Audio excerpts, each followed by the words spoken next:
ঝাড়খণ্ডের দেওঘরের বাবাধামের নাম কে না জানে, কিন্তু সেই রাজ্যেরই অন্য প্রান্তে সাহেবগঞ্জ জেলার ঘন অরণ্য আর পাহাড়ের মাঝে লুকিয়ে আছে তার এক ছোট ভাই, যা মিনি বাবাধাম নামে পরিচিত। এখানকার শিবলিঙ্গের অলৌকিক কাহিনী শুনে বহুদিন ধরেই মন টানছিল, কিন্তু কলকাতা থেকে সেখানে যাওয়া আর মাত্র একদিনের মধ্যেই ফিরে আসা, এই চ্যালেঞ্জটা ছিল এক অসম্ভব স্বপ্ন।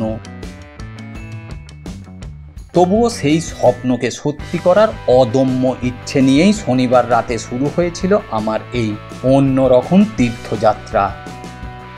আর আজকের ভ্রমণ সেই ইচ্ছে পূরণের, সেই আবিষ্কারের, আর সেই অপার্থিব শান্তির।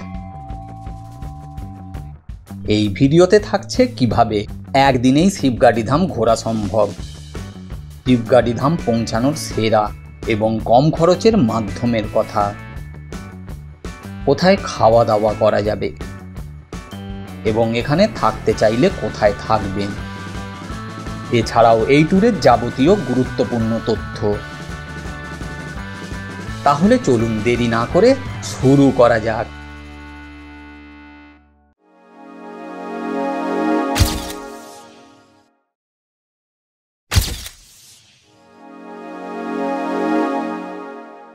বৃষ্টি হচ্ছে, বৃষ্টির মধ্যে দিয়ে এগিয়ে চলেছি, বৃষ্টির মধ্যে দিয়ে যাচ্ছি। শিবগাড়িধাম বা শিবগাড়িধাম ঝাড়খণ্ডের সাহেবগঞ্জ জেলার বারহাইত ব্লকে অবস্থিত একটি বিখ্যাত শিব মন্দির। এটি বাবা গজেশ্বর মন্দির নামেও পরিচিত এবং ঝাড়খণ্ডের দ্বিতীয় বাবাধাম বা মিনি বাবাধাম নামেও পরিচিত। এই প্রাচীন এবং পৌরাণিক মন্দিরটি একটি পাহাড়ের গুহার মধ্যে অবস্থিত। গুহার ভেতরে একটি প্রাকৃতিক শিবলিঙ্গ রয়েছে, যাকে পীতাম্বরী শিবলিঙ্গ বলা হয়। গুহার মাথার থেকে একটি জলের ধারা ক্রমাগত শিবলিঙ্গের ওপরে পড়ে। গুহার ভেতরে শিবলিঙ্গের সামনে নন্দী ও পার্বতী মায়ের মূর্তি রয়েছে, এছাড়াও গণেশ এবং কার্তিকের মূর্তি দেখা যায়। পৌরাণিক কাহিনী অনুযায়ী বিশ্বাস, এই মন্দিরটি দানবরাজ গজাসুর দ্বারা নির্মিত। গজাসুর ছিলেন মহিষাসুরের পুত্র এবং অত্যন্ত পরাক্রমশালী।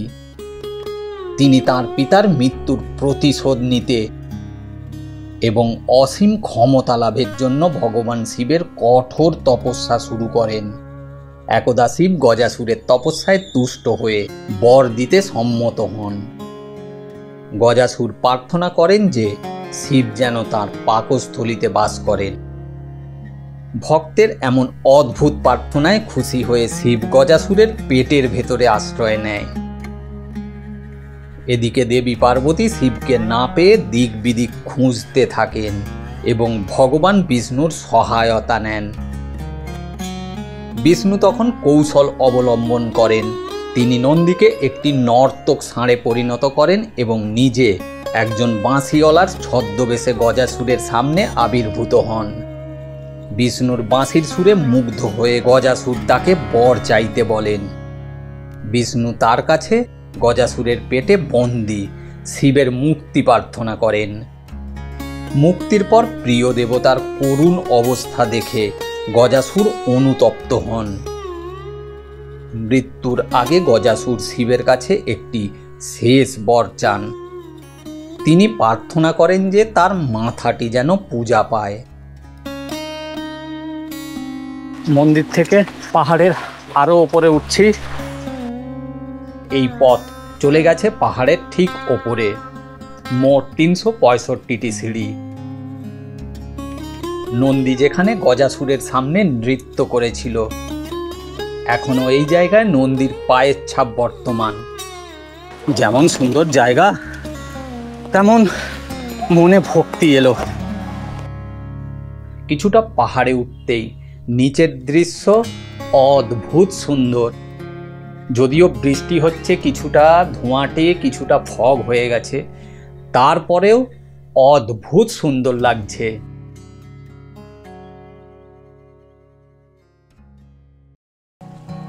আবার অনেকে মনে করেন মহাভারতের যুগে অর্জুন এখানে শিবের পূজা করে বর লাভ করেন এবং সাঁওতাল বিদ্রোহের নেতা সিধু কানহুর মতো ঐতিহাসিক ব্যক্তিত্বদের নাম জড়িয়ে আছে, যা এর ঐতিহাসিক গুরুত্বকে বাড়িয়ে তোলে। মন্দিরটি একটি পাহাড়ের গুহার মধ্যে অবস্থিত। এর চারপাশের পরিবেশ অত্যন্ত শান্ত এবং মনোরম। জলপ্রপাত, পাহাড় এবং ঘন অরণ্যের সমন্বয়ে এটি একটি অসাধারণ তীর্থ এবং পর্যটন কেন্দ্র। ভক্তদের পাশাপাশি বহু পর্যটকও এর প্রাকৃতিক সৌন্দর্য উপভোগ করতে আসেন। শিবগাড়ি কেবল একটি পূজাস্থল নয়, এটি বিশ্বাস, প্রকৃতি এবং ইতিহাসের এক অসাধারণ মেলবন্ধন। এখানকার প্রাকৃতিক শিবলিঙ্গ এবং চারপাশের শান্ত পরিবেশ এটিকে এক আধ্যাত্মিক এবং অনন্য স্থান করে তুলেছে। শিবগাড়ি ধামে ভক্তরা এসে মন থেকে ভক্তি ভরে কিছু প্রার্থনা করলে তা পূরণ হয়, ঠিক যেমন গজাসুরের ক্ষেত্রেও হয়েছিল।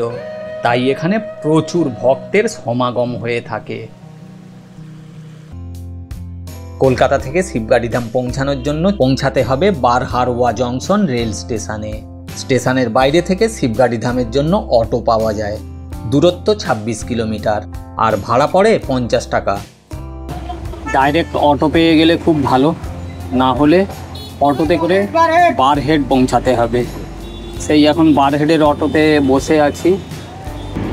দূরত্ব 20 কিলোমিটার, ভাড়া পড়ে 30 টাকা। বারহেড থেকে অটো চেঞ্জ করুন, আবার টোটো বা অটো ধরে 20 টাকা ভাড়া দিয়ে 6 কিলোমিটার দূরে শিবগাড়ি ধাম সহজেই পৌঁছানো যায়। আমি যেভাবে পৌঁছেছিলাম, নৈহাটি থেকে রাত 10:55 13153 গৌড় এক্সপ্রেস ধরে ভোর 4টে পাকুড় স্টেশন নামি। পাকুড় নেমে আবার ভোর 4:20 13403 বনাঞ্চল এক্সপ্রেস ধরে একটা স্টেশন পর বারহারোয়া জংশন নেমে পড়ি সকাল 5:15। এছাড়াও হাওড়া থেকে ট্রেনে ডাইরেক্ট পৌঁছানো যায়, যেমন রাত 8টার 13023 হাওড়া গয়া এক্সপ্রেস এবং রাত 9:30 13071 হাওড়া জামালপুর এক্সপ্রেস। গাড়ি দুটি কিন্তু মাঝরাত্রে বারহারোয়ার স্টেশনে নামায়।